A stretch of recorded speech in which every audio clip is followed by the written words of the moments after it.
Hello friends, स्वस्थ जन समृद्ध राष्ट्र। मैं डॉक्टर अव्यक्त अग्रवाल आज कोविड से रिलेटेड आपको स्टेप बाय स्टेप जानकारी दूंगा। होम आइसोलेशन में आपको क्या करना है, जैसे ही कोविड डिटेक्ट होता है उसके बाद क्या करना है। पूरे घर में घबराहट फैल जाती है, तो सबसे पहला काम है, मैं कोविड टेस्ट रिपोर्ट आने के पहले से बात करूंगा। वह यह है कि आपको इस मौसम में कोई भी अनयूजुअल सिम्टम जैसे कि गला खराब लगना, खांसी होना, बुखार होना या बहुत ज़्यादा थकावट या वीकनेस की फीलिंग होना यदि है, तो सबसे पहले क्या काम करेंगे आप? टेस्ट कराने जाएंगे? नो। पहला काम है खुद को आइसोलेटेड कर लीजिए, घर के दूसरे मेंबर से अलग कर लीजिए। इस गलती की वजह से पूरा का पूरा घर परिवार संक्रमित हो जाता है। मैंने ऐसे ऐसे परिवार देखे जहां पर 12 या 14 सदस्य एक साथ बीमार हैं और उनमें से कोई, क्योंकि जब इतने सारे लोग बीमार होते हैं तो एक दो सदस्य हो सकता है भर्ती की भी ज़रूरत पड़ जाए, तो मुसीबत का जो आंकड़ा है एक परिवार के लिए वो कई गुना ज़्यादा बढ़ जाता है यदि किसी को भर्ती करना पड़ जाए, और कभी कभी तो 2 या 3 या 4 सदस्य भी भर्ती होने पड़ जाते हैं। तो इस वजह से ज़रूरी है कि पहला काम आपका यह है कि यदि आपको सिम्टम हैं तो कोविड हो या ना हो, पहला काम खुद को आइसोलेटेड कीजिए। मास्क पहनना शुरू कीजिए घर के अंदर भी। अब जब आपने आइसोलेटेड कर लिया है, इसके बाद फिर अपने आपको टेस्ट कराने का इंतज़ाम कीजिए, या आपके घर में कोई सदस्य है तो उसका टेस्ट कराने का इंतजाम कीजिए। ठीक है, वो रैपिड टेस्ट या पीसीआर आरटी टेस्ट होगा। तो आरटी पीसीआर आप जानते हैं कि ज़्यादा रिलायबल टेस्ट है, लेकिन उसकी रिपोर्ट्स कई जगह पर मैंने सुना है कई राज्यों में काफ़ी लेट भी आती हैं, 3-3, 4-4 दिन, 5 दिन, इवन 9 दिन तक मैंने सुनी है।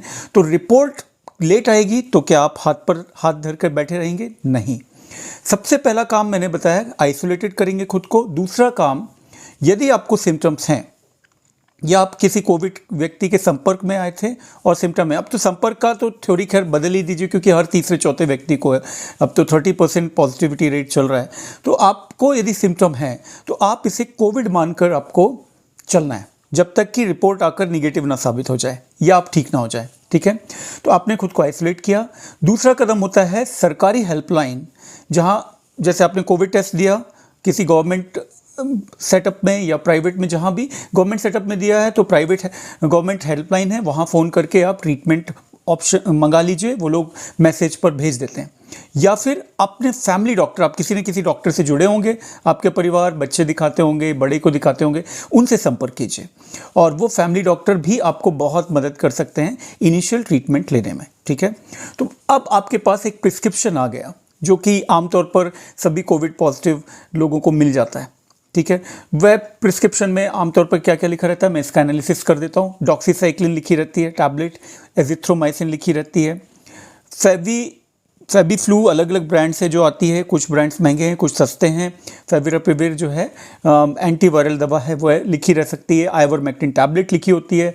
पैरासीटामॉल टैबलेट विभिन्न ब्रांड नेम से जो कैलपॉलक्रोसिन जैसे आते हैं, डोलो वगैरह, उस नाम से लिखी होती है ना। और zinc tablet, vitamin C tablet, ये सब लिखी रहती हैं, और कभी कभी विटामिन डी के सैशे। तो ये आपका ट्रीटमेंट प्लान में लिखा रहता है।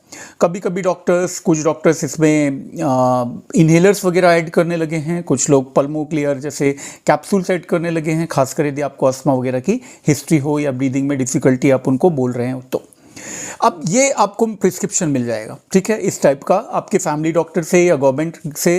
अब इस प्रिस्क्रिप्शन में का एनालिसिस मैं थोड़ा सा बता देता हूँ, उस हिसाब से अब हम चलेंगे। ठीक है, तो अब आप घर पर हैं, आइसोलेटेड हैं, आपने टेस्ट रिपोर्ट दे दी है, टेस्ट करने, टेस्ट रिपोर्ट आई नहीं है, वेट कर रहे हैं, लेकिन सिम्टम्स हैं आपके, आपने ये दवाएं शुरू कर दी हैं। ठीक है, इन दवाओं में याद रखिए कि कई फेबीफ्लू जो है, फेविपिराविर जो है, वह कितनी खानी होती है आपको? 1800 mg फर्स्ट डे, सुबह शाम 1800 mg। 400 mg वाली टैबलेट 4.5 सुबह शाम खाते हैं आप। इसके बाद 2 टैबलेट लेते हैं। 14 डेज तक लिखा होता है, बट यूजली 14 डेज की जरूरत नहीं होती, क्योंकि वायरल रेप्लिकेशन तो इनिशियली 7 to 10 डेज में होता है।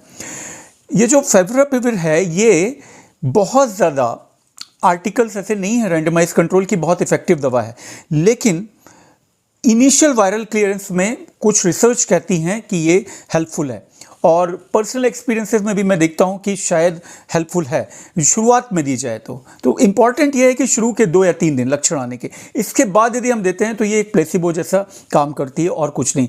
तो यदि आपको शुरू करनी है इस दवा को, एंटीवायरल दवा को, तो ये जल्दी शुरू होनी चाहिए, अदरवाइज नहीं। आगे चल के रैंडमाइज कंट्रोल ट्रायल्स आएंगे जिनमें हो सकता है कि इसे पाया जाए कि इफेक्टिव है, नहीं भी है, लेकिन फिलहाल डॉक्टर्स दे रहे हैं। ये अप्रूव्ड भी है, इंडिया में अप्रूव्ड भी है देने के लिए, और इनिशियल देना भी है तो हम इनिशियली दें, ठीक है। आइवरमेक्टिन का कोई खास रिसर्च में रोल नहीं है, बट दी जा रही है, और ये हार्मफुल दवा नहीं है, कोई इसका थेरेपेटिक इंडेक्स मतलब कि साइड इफेक्ट ज़्यादा कुछ नहीं है, तो चलेगा दी जा रही है। तो डॉक्सीसाइक्लिन कुछ रिसर्च में आया है, देना चाहिए, खासकर सेकेंडरी बैक्टीरियल इन्फेक्शन जब हो जाते हैं कभी कभी। एजिथ्रोमाइसिन और डॉक्सीसाइक्लिन दोनों कंबाइन करने का मुझे लॉजिक नहीं समझ आता है, बट कभी कभार यदि आपको रेस्पिरेटरी सिम्टम्स ज़्यादा हो, जैसे कि खांसी हो रही हो, तो एजिथ्रोमाइसिन दी जा सकती है, क्योंकि एटिपिकल माइकोबैक्टीरिया को कंट्रोल करती है और साथ में इम्यूनोमॉड्यूलेटर भी है कुछ हद तक एजिथ्रोमाइसिन, ठीक है। सिम्टोमेटिक रिलीफ के लिए पैरास्टामोल, विटामिन सी, जिंक को इम्यूनिटी वगैरह के लिए चलता है। खाने में सब कुछ खाएं। स्टीम बहुत ज़्यादा, स्टीम का कोई रिसर्च नहीं है कि स्टीम कोई इफेक्टिव है या नहीं है, ठीक है, ऐसा कोई भी कहीं भी रिकमेंडेशन नहीं है। लेकिन भारत में और मेरे ख्याल से दुनिया में अकेला ये मुल्क है जहाँ पर, देश है जहाँ पर स्टीम हम बहुत सारा लेते हैं। लेकिन देखिए, एक्सेस किसी भी चीज़ का बुरा होता है। यदि लेना भी है स्टीम आपको तो बहुत ज़्यादा ना लें, क्योंकि वो गर्म स्टीम आपके म्यूकोसा को नुकसान भी पहुँचा सकती है और वायरस को चिपकने में और मददगार भी साबित हो सकती है ना। तो स्टीम लें, 1 या 2 बार लेना है तो लें। मैं तो कहूँगा यदि आपको रेस्पिरेटरी सिम्टम नहीं है, जैसे कि खांसी नहीं है, थ्रोट नहीं ख़राब है, गला नहीं बैठा है, तो बहुत ज़रूरी भी नहीं है स्टीम वगैरह लेना। इनहेलर वगैरह जो लिखे जाते हैं उनका भी कोई रिसर्च में कोई योगदान नहीं है, लेकिन डॉक्टर्स लिखते हैं कुछ एक आर्टिकल्स में, एक हाइपोथेटिकल जो एक ऑब्जर्वेशनल स्टडीज़ होती हैं उनमें कहा गया कि यूज़ करना चाहिए। लेकिन यदि आप अस्थमेटिक हैं और आप इनहेलर पर हैं तो ज़रूर आपको इनहेलर्स चालू रखना चाहिए। तो ये इनिशियल ट्रीटमेंट हुआ आपका। ये कब बात करूँ मैं, जब आपका कुछ हल्के फुल्के से सिम्टम्स हैं।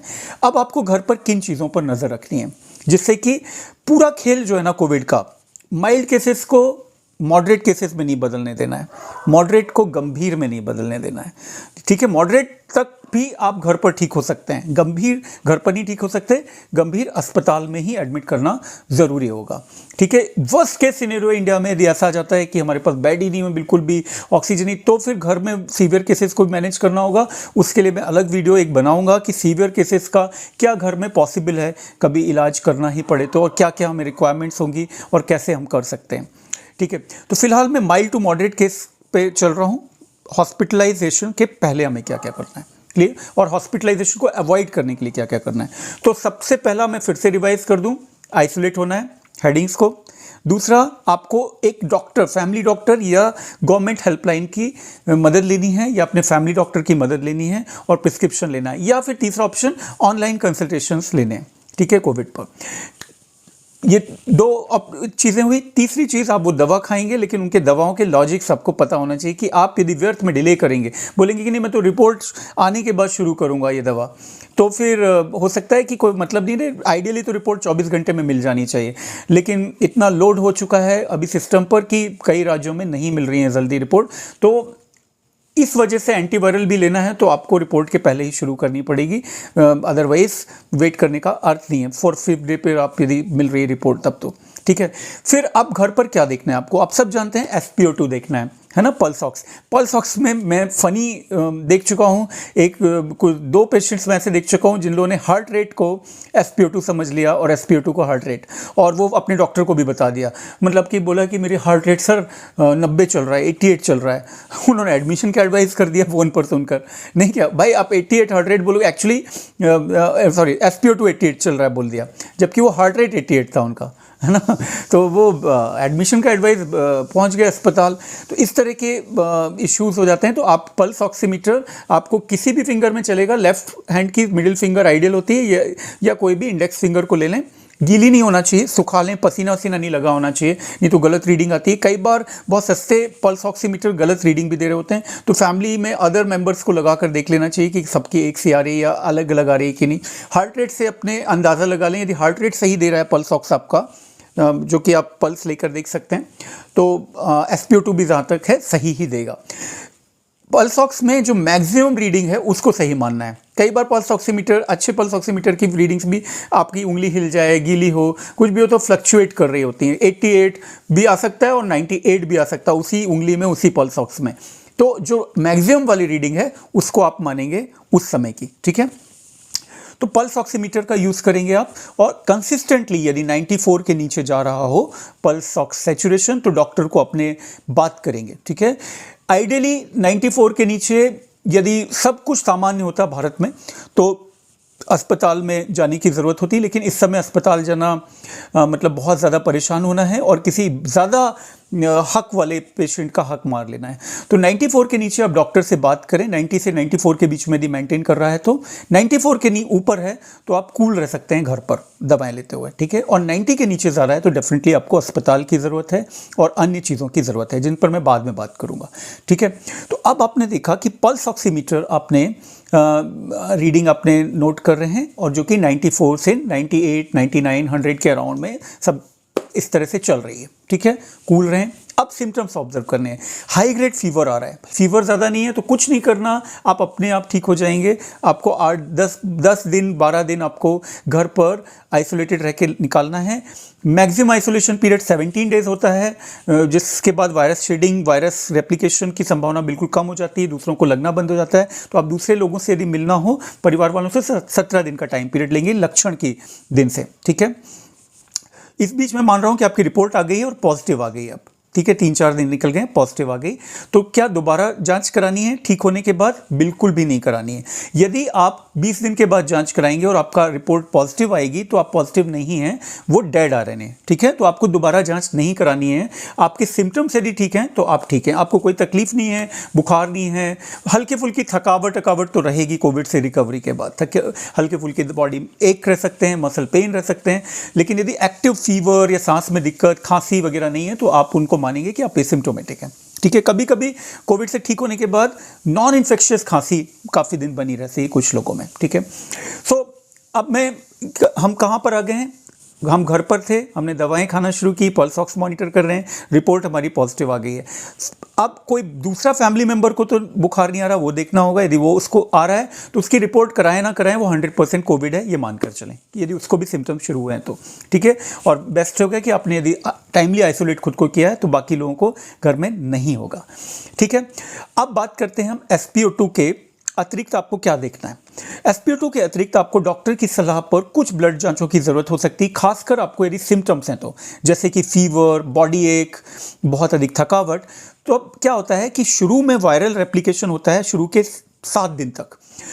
कोविड में 2 तरह से डैमेज करता है कोविड वायरस। एक तो डायरेक्ट वायरस डैमेज करता है हमारे लंग्स को, फेफड़ों की कोशिकाओं को और बाकी चीज़ों को भी, बुखार वगैरह करता है शुरू के 7 दिन में।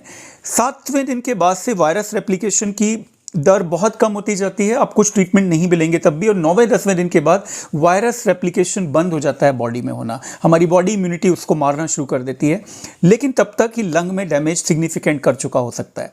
साथ ही साथ में जब हमारी बॉडी वायरस से लड़ रही होती है तो एक एबनॉर्मल रिस्पॉन्स, बॉडी को एक नया दुश्मन है और बॉडी मतलब नए दुश्मन को समझ नहीं पाती और एक तरह से बॉडी इम्यून रिस्पॉन्स पगला सा जाता है, जिसको हम साइटोकाइन स्टॉर्म बोलते हैं।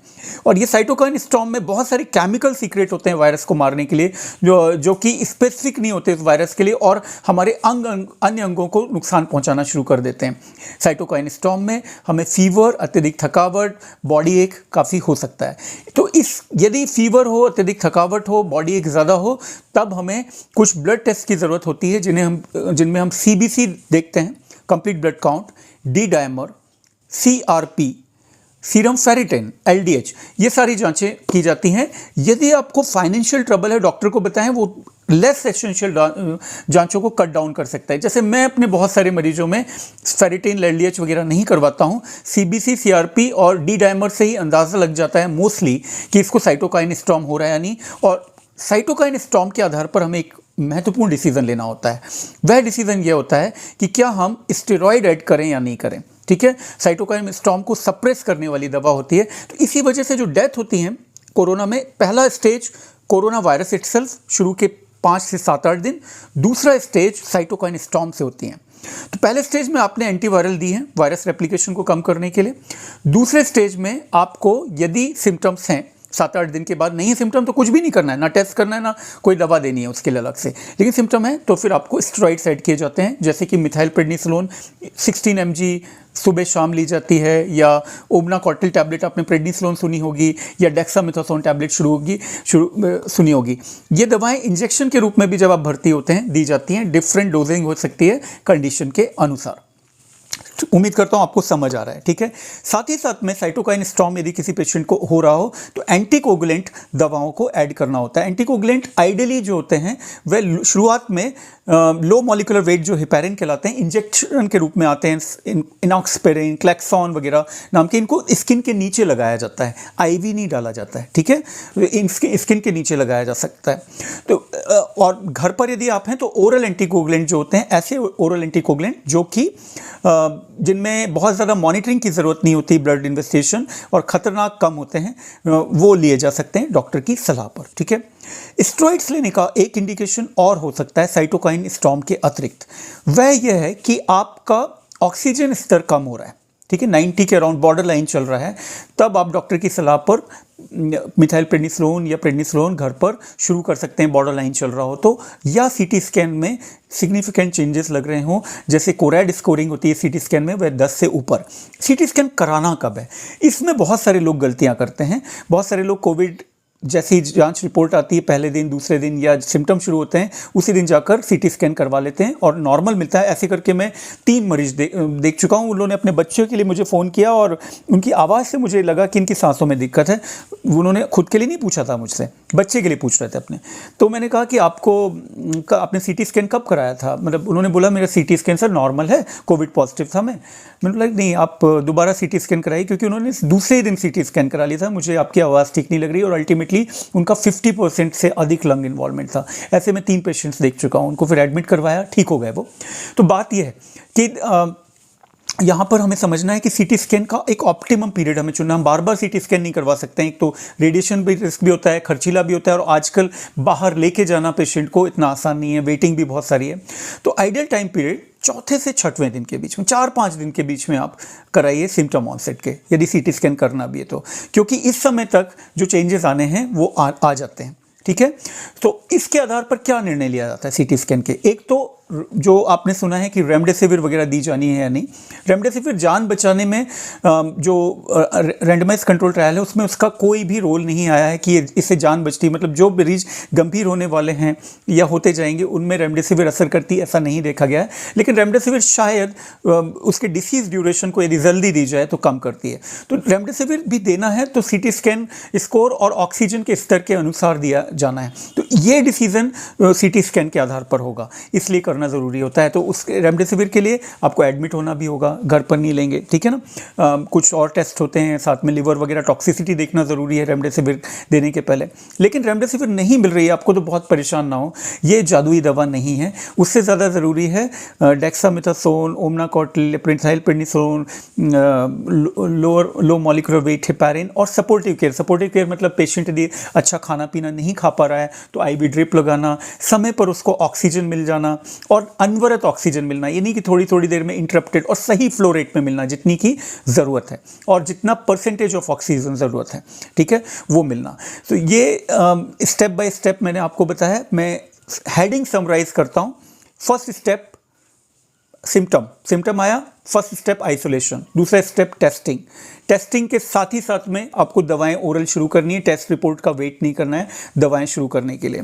Fourth step blood investigation, doctor की सलाह पर, यदि आपको सिम्टम्स बने हुए हैं तो साइटोकाइन स्टॉर्म के जो ब्लड इन्वेस्टिगेशंस हैं।